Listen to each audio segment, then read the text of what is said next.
A lot of business owners get stuck in a feast or famine mentality when it comes to cash flow management.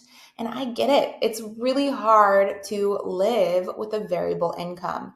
And that's something that all business owners have in common. We all have variable incomes. And what happens, especially in the beginning stages of our career, we put everything that we have into building our business. And we're barely making it and barely scraping by in those first few months before the business really starts to bring in a revenue. And so when your business finally starts to make money, you take that revenue and you use it to pay off your debts that you've accumulated in those early stages, to finally invest in your business, maybe invest in staff, and also to often take your family on a vacation because they've sacrificed too and it's been hard, and you want to treat yourself and reward everyone for all that they've given and sacrificed for the business. So you finally start making good money and you start spending it, and then your business goes through a cycle where it's not bringing in as much revenue. And so you have to, just to get by, accumulate more debt, cut costs, start just, again, barely making it. And then the next time that your business starts to do good, you have to repeat the cycle. You have to hard cycle to break. And unfortunately, poor cash flow management is one of the number one reasons that businesses fail. It's also one of the biggest stressors in a business owner's life. So today, I just wanted to share a few tips that I will typically give my clients when it comes to managing their cash flow successfully and getting out of that cycle and getting out of that trap.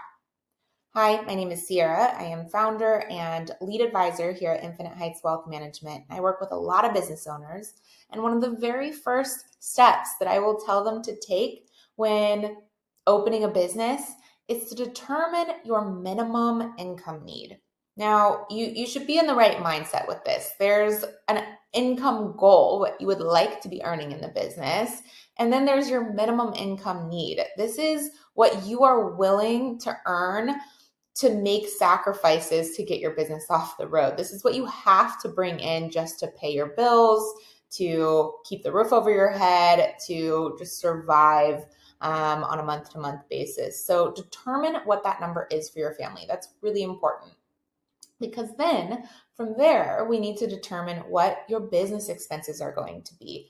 Are you going to have startup costs? What are your monthly business expenses? Are you going to have to rent a space? Is there technology fees that you're going to have to pay?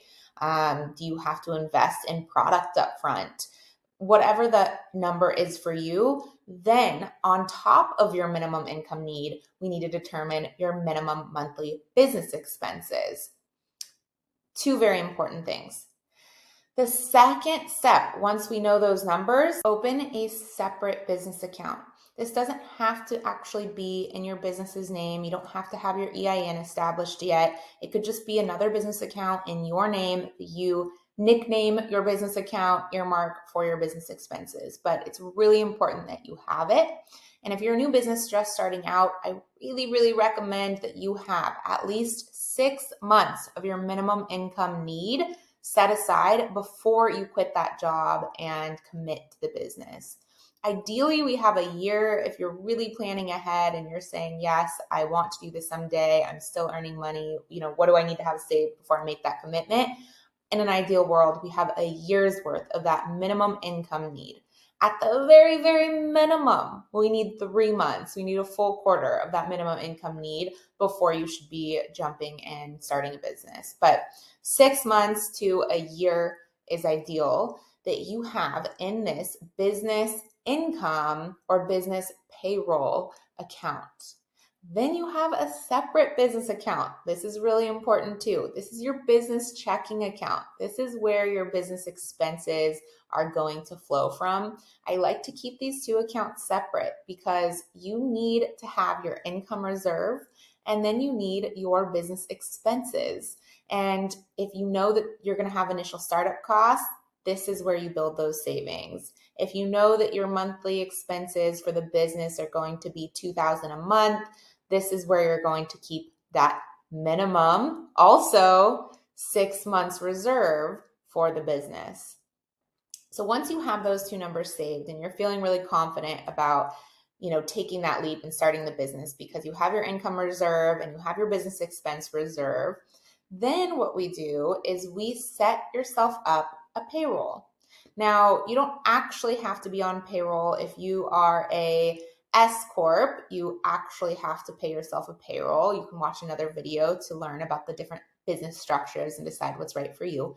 But if you're just a sole proprietor and LLC, you don't actually have a payroll, you still want to pretend like you have a payroll. You want to treat yourself like an employee. And you actually are. You are, as a business owner, you are the very first employee of your business. And that's really important, is to get in the right mindset and really start to treat yourself as an employee and treat your business like a business. A lot of entrepreneurs, especially when you're just starting out, you really, see yourself as the business, and any revenue that the business earns, you feel like that's your money and you spend it freely.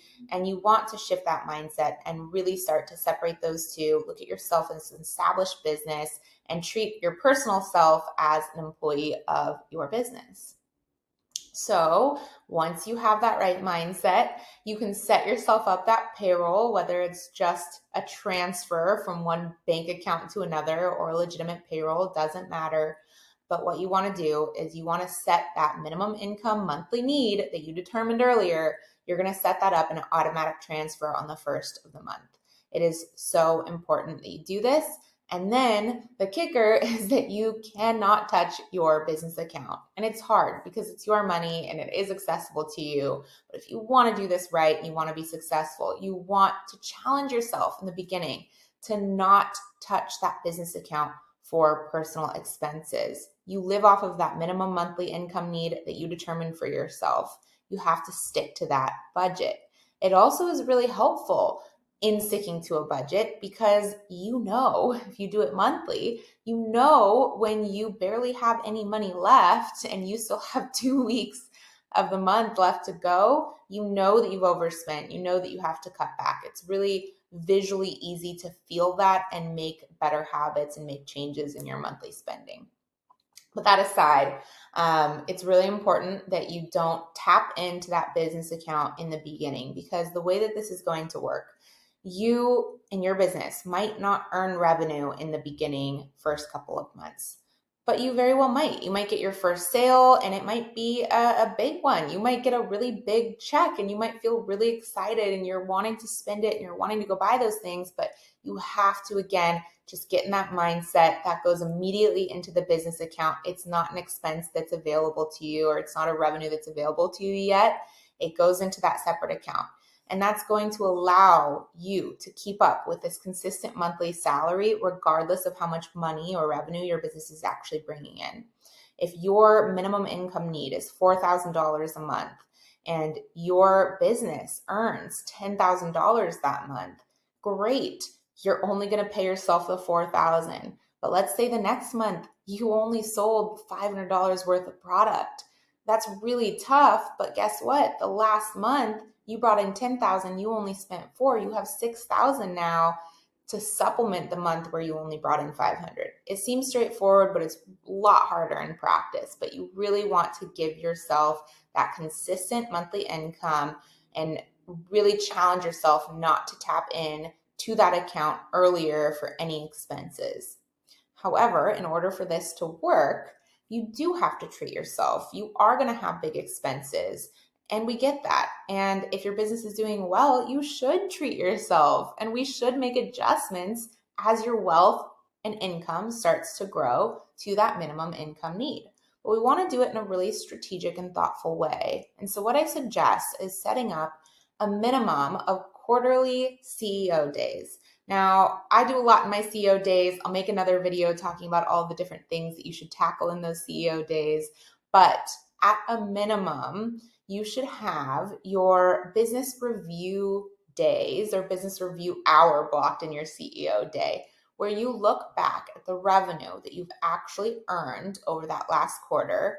How much have you been able to retain in the business account? How did you actually do?